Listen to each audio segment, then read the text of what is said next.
Hi guys! Magandang gabi! Welcome back po dito sa Gandara sa your channel for showbiz update. Andito na naman nga po akong muli nagbabalik. Ang nagmamaganda ng inyong kachismosang Kimpao. Wala na nga pong iba ang lokarep na si Gandara upang magkatid sa inyo ng latest update and fresh happenings patungkol kina Kim Chiu and Paula Avellino. And syempre para sa gabing ito ang tatalakayin natin at pag-uusapan ay ang Kimpao na talagang hindi po mawalay sa isa't isa. Matuturi nating anino na nila ang isa't isa, no? Kasi always ay you beside me ang Kimpao. Nakakatawa na araw-araw pinapatunayan sa atin na Kim and Paolo kung ano yung ating dilulo sa kanilang dalawa. Anyway, bago tayo mag-start, guys, sa mga di pa nakaka-subscribe dito sa ating channel, pakiclick lang po tayo ng ating subscribe button at notification bell na nariyan sa baba upang kayo mag-updated at ma-notify tuwing may bago tayong chika at balita hinggil sa Kimpao. Basta mga chika na may kinalaman kina Kim Chiu and Paula Avellino, sagot na natin yan. Samantala narito naman ang mga nais nating shoutout ngayong gabing ito. And syempre nais nating pasalamatan at ilang komento na napiling basahin. So first comment mula po kay Loleta Cebu pa. Magandang gabi po sa inyo. Ayun dito sa kanya. Gandara, gandang gabi. Masaya ako na puro maganda ang mga napapakinggan ko sa'yo. Para sa Kimpao, talagang sikat na sikat talaga ang Kimpao. Wala na talagang magagawa. Talagang ang Kimpao ang gusto ng mga producer at director. Basta hintayin nyo ang araw na kayo ay gugustuhan or ay magugustuhan din na siyang humanap kahit kontrabida ng Kimpao. Ay di kasi walang makita sa inyo na tulad ng Kimpao na talagang syempre gusto ng mga tagahanga. Lalo na ngayon na nadadagdagan pa ang mga taong nabihag ng Kimpao sa galing magpakilig ng Kimpao. Kaya sorry na lang sa mga ingiterang yan. Wala na kasi kayong ginawa kundi ang sirain si Kim. Kaya naman, ang bawat paninira ninyo ay marami pang blessings ang ipinagkaloob kay Kim. Masaya pinagkaloob kay Kim kasi malabait at matulungin at sobrang bait sa mga fans.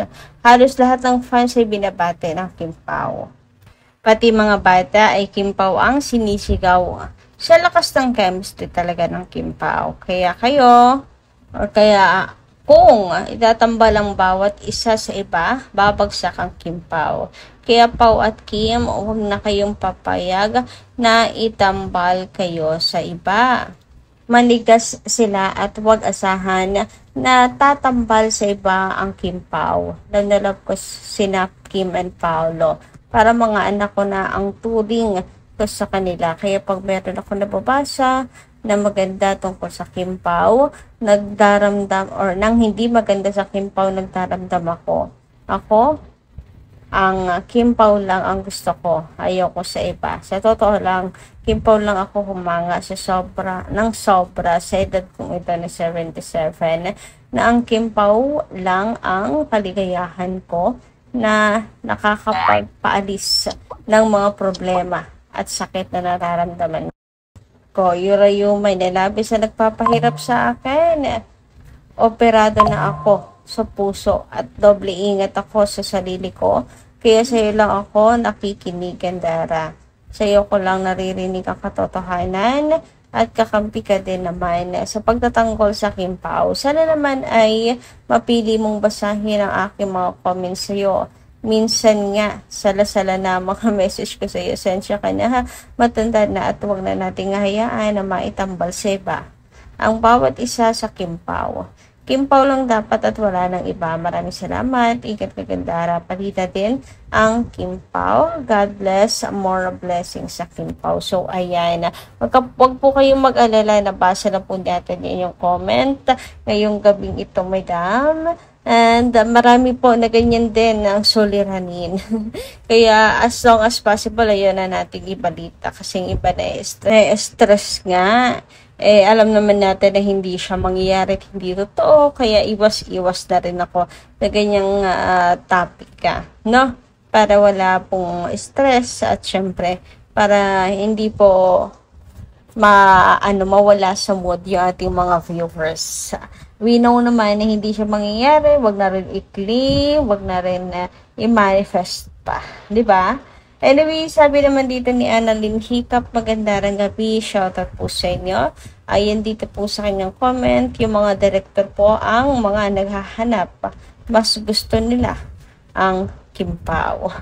Kaya ayun, talagang masasabi natin na sorry, unang naging kasalanan ang Kimpao. So, wala sila po talaga yung hanap, hindi lang ng tao, ng mga producers.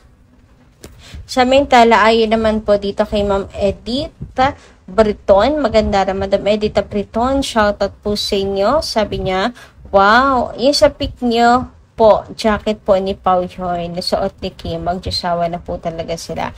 God bless us, God bless Philippines. So, hiraman, madalas po kasi kung hindi hiraman, mag-couple po talaga yung dalawa. No? Hiraman sa gamit, nakakouple, and kaya yung mga ganyang bagay. Alam na po natin kung anong klaseng galawan yun. So, nakikita rin po natin, yung sa jackets, it's either parehas silang meron, or pinagamit ni Pao kay Kim, or couple sila dito na jacket. Yun lang naman po yun. Kasi lagi po natin nakikita sa Kimpao yan. Kaya talagang ang kapanatagan ng kalooban ng mga fans ay talagang 100%. Kasi sinong hindi po magiging panatag, nagbibigay naman po ng ebidensya, ng ayuda, nagbibigay po ng kasiguraduhan and assurance sa mga fans. Ang Kimpao po sa mga fans.